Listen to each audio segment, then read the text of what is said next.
अवधूत चिंतन श्री गुरुदेव दत्त श्री स्वामी समर्थ महाराज की जय। श्री स्वामी समर्थ। पुन्हा एकदा तुमचं माझ्या चॅनलमध्ये खूप खूप मनापासून स्वागत आहे। स्वामींच्या कृपेने आपण सर्वजण सुखी असाल, आनंदी असाल, तसेच स्वामींच्या सेवेमध्ये रममान असाल अशी आशा व्यक्त करून आज एक सुंदर असा व्हिडिओ तुमच्यासाठी घेऊन आली आहे। स्वामी कृपा होणे म्हणजे नेमकी काय, यातील तुमच्यातील एक जरी गोष्ट तुमच्यासोबत घडत असेल तर समजून जा की तुमच्यावरती स्वामींची कृपा ही झालेली आहे।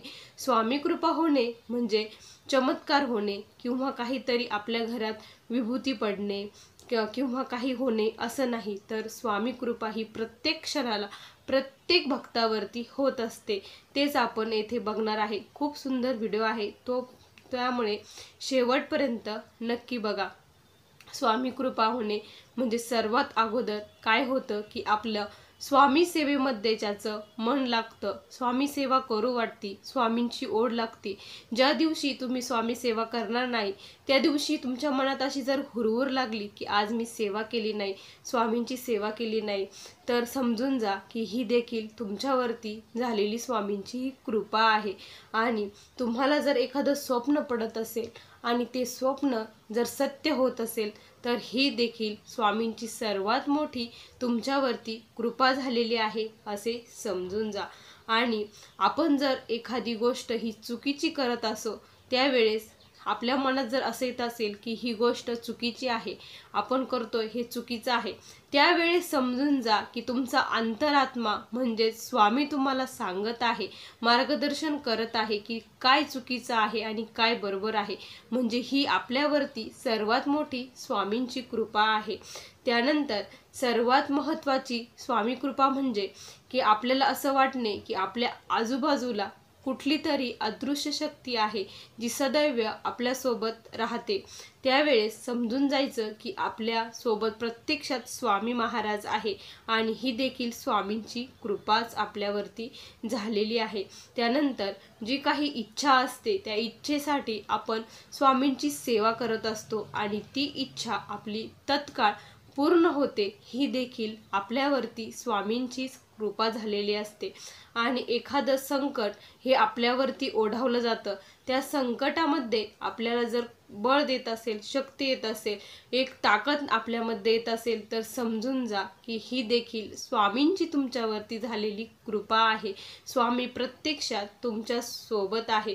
चमत्कार घडणे किंवा काहीतरी होणे, एखाद्याला पैसे मिळाले तर आपल्याला पैसे मिळतील असं जर वाटत असेल तर असं नाही।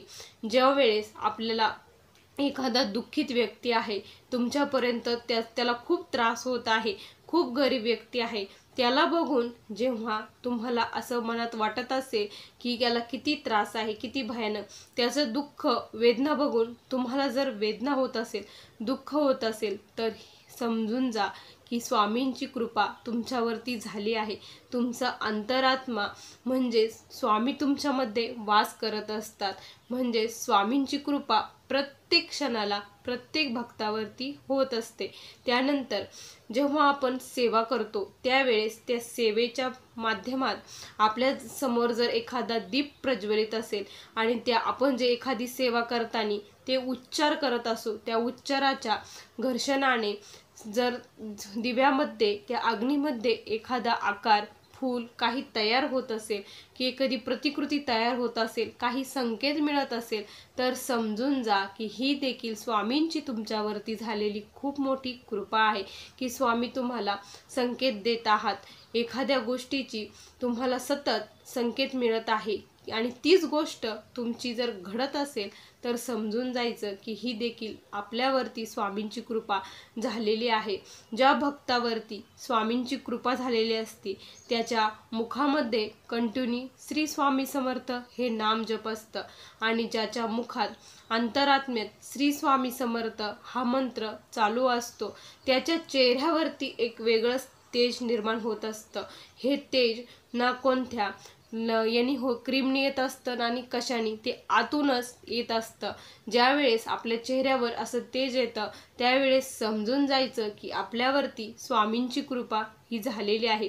भले तुम्ही कितीही पाप केलेले असो, काहीही केलेलं असो, आणि जर तुम्हाला त्या पापाचा जर आता पश्चाताप होत असेल की मी ही खूप मोठं पाप केलेलं आहे, हे पाप माझ्याकडून व्हायला नव्हतं पाहिजे, आणि तुमचा अंतरात्मा तुम्हाला खूप दुखवत आहे, त्यावेळेस समजून जायचं की हे देखील स्वामींची कृपाच आपल्यावरती आहे, आपल्यावरती स्वामींची कृपा ही झालेली आहे. या 10 गोष्टीमधून तुमच्यासोबत एक जरी गोष्ट घडत असेल ना, तर समजून जायचं की स्वामी कृपा आपल्यावरती आता झालेली आहे. आता स्वामींची सेवा ही खूप श्रद्धेने, विश्वासाने करायला पाहिजे.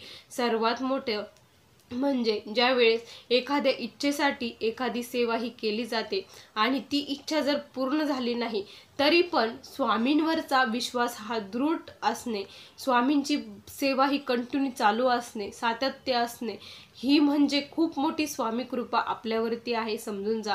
कारण एखादी इच्छा एवढं करून देखील पूर्ण न होऊन आपण पुन्हा स्वामींवरचा विश्वास ठेवतोय, स्वामींवर सेवा करतोय, म्हणजे ही आपल्यावरती झालेली खरंच खूप मोठी स्वामींची कृपा आहे, असं प्रत्येकाने समजावं.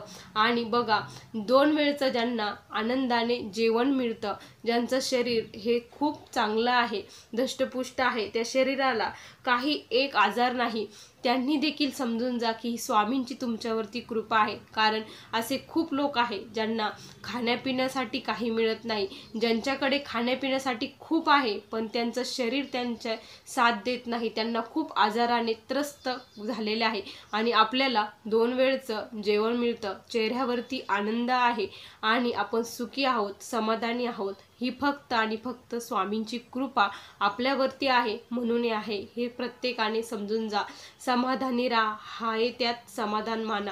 कारण जेव्हा तुम्ही आहे आपल्याकडे जे आहे त्यामध्ये समाधान मानू, त्यावेळेस स्वामींना देखील आनंद होत असतो की माझा भक्त हा सुखी आहे, आणि स्वामी देखील आनंदी असतात, त्यावेळेस स्वामी देखील आपल्याला खूप आशीर्वाद देत असतात. असे हे स्वामींचे कृपा होण्याचे हे लक्षण आहे. बघा, तुम्हाला असं जर काही वाटत असेल तर देखील स्वामींची कृपा झाली आणि स्वामींची सेवा आपण करत राहावं. तुम्हाला हा व्हिडिओ कसा वाटला नक्की कमेंटमध्ये कळवा. पुन्हा भेटूया अशा सुंदर व्हिडिओ सोबत. तोपर्यंत सर्वांना श्री स्वामी समर्थ. जय जय स्वामी समर्थ.